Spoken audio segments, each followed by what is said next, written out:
Hello fellow viewers, welcome to my 77th video. Woo! Party!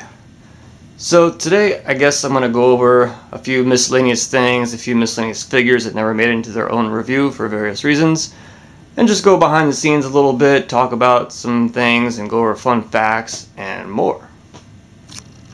Alright, so before we get to the figures, I'll show you around my room a little bit. Let's do a little 360 thing here on my tripod.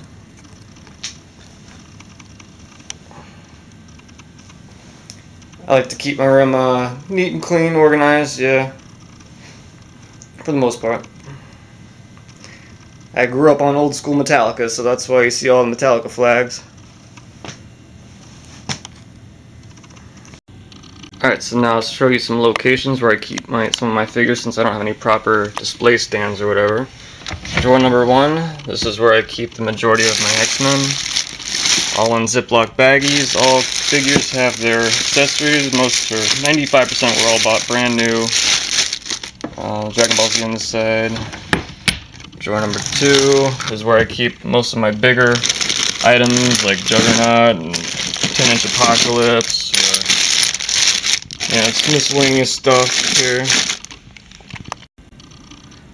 Up here is where I keep some ones displayed. These are supposed to be my stop motion stars, so I need to have easy access to them for whenever I get back to doing my stop motions, just so I don't have to dig them out of the bag and whatever. Got a little case thingy here for accessories, so I have quick access to them, so I don't have to dig them out of the bag. So I got a drawer for Ninja Turtles, a drawer for Dragon Ball Z, a drawer for wrestling, and yes, I will even do a stop motion of Superman eventually. Got King Kai and Popo chilling up there, you know. And the Sentinels are just standing there just so no figures fall behind the dresser.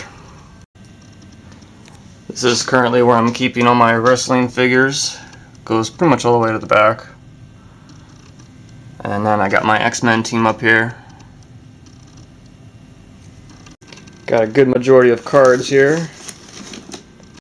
Alright, now this is not my closet. I mean, it's a closet in my room, but it's mostly my mom's clothes, okay?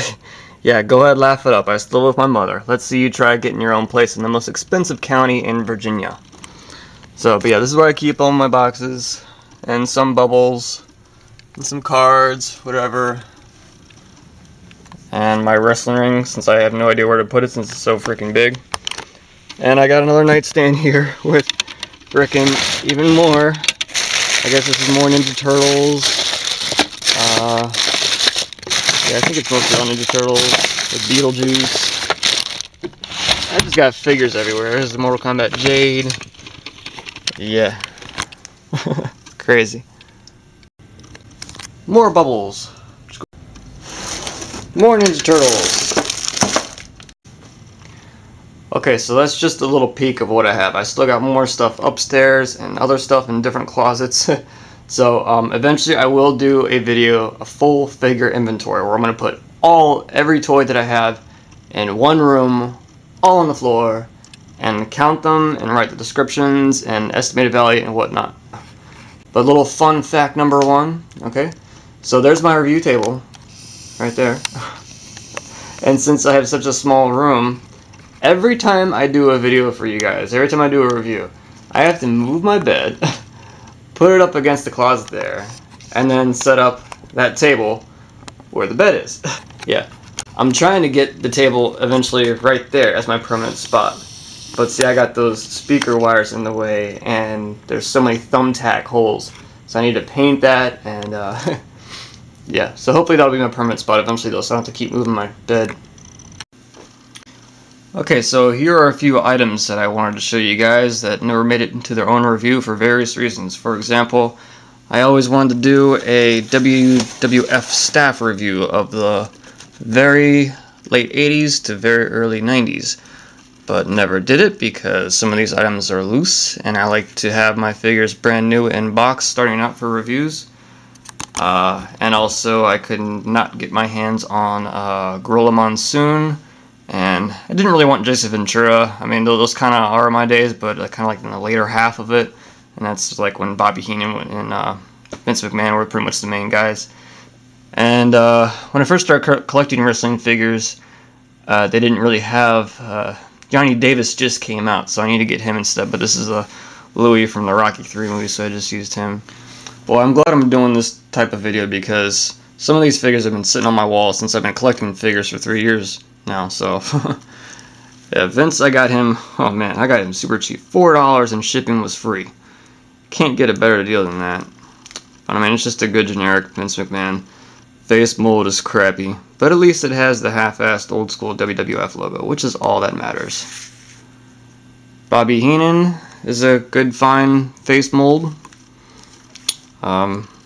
Just classic Bobby Heenan right there. Mostly from WrestleMania outfit type thing there. Mean Gene. Shaded Media actually got me this when she got me the Papa Django, so thank you, Shaded Media. And he has a great facial mold. I really like him. Howard Finkel. God. Words can't describe how ugly his facial mold is. Oh my god, it looks nothing like him. I think Mean Gene would make a better facial mold than this. Yeah, it's crap. And just Louis just makes a good generic ref, so whatever. Alright, now with the Shawn Michaels here. This is the one I've wanted for a very, very, very long time now. But it's a little hard to get because he's from the 3-pack, and he usually goes for a pretty penny. I mean, and a lot of people usually bid on him too, so he gets quite a lot of attention. And in my opinion, this is the best Shawn Michaels figure, and it's also my favorite Shawn Michaels time era or whatever. Yeah, best facial mold. It's the Rocker's facial mold. And I love the vest, and it's awesome. And then I got this Shawn Michaels, which came in terrible condition. The item description was wrong, but this guy's pretty rare too. And he comes with, and his ponytail broke off. I know this is from a slightly older Shawn Michaels generation, but I remember back in his early days when he was still with Sherry, he did have a similar outfit with gold hearts. So it could still swing either way if you just pop the head off, put the different one head on there. Okay, but there's a couple differences with all these Shawn Michaels though. Okay, it's his tattoo. Okay, only the Wrestling Figures exclusive has the full color tattoo. The regular one doesn't, and you can see this one is there, but it's not colored, so that's a little awkward there. Okay, here we have an original 1984 Star Wars Rancore monster. I got this at my local Goodwill store for $2.75. Okay, man would have to be an idiot to get rid of an original Star Wars figure. Come on, what are you thinking?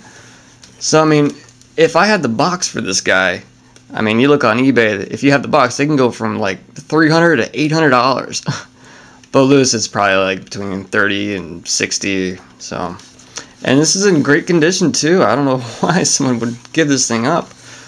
And the articulation is fine. I mean, it still has the flower or whatever kind of material is in there to make it move smoothly. And the jaw, which is a little button on the back here, works fine.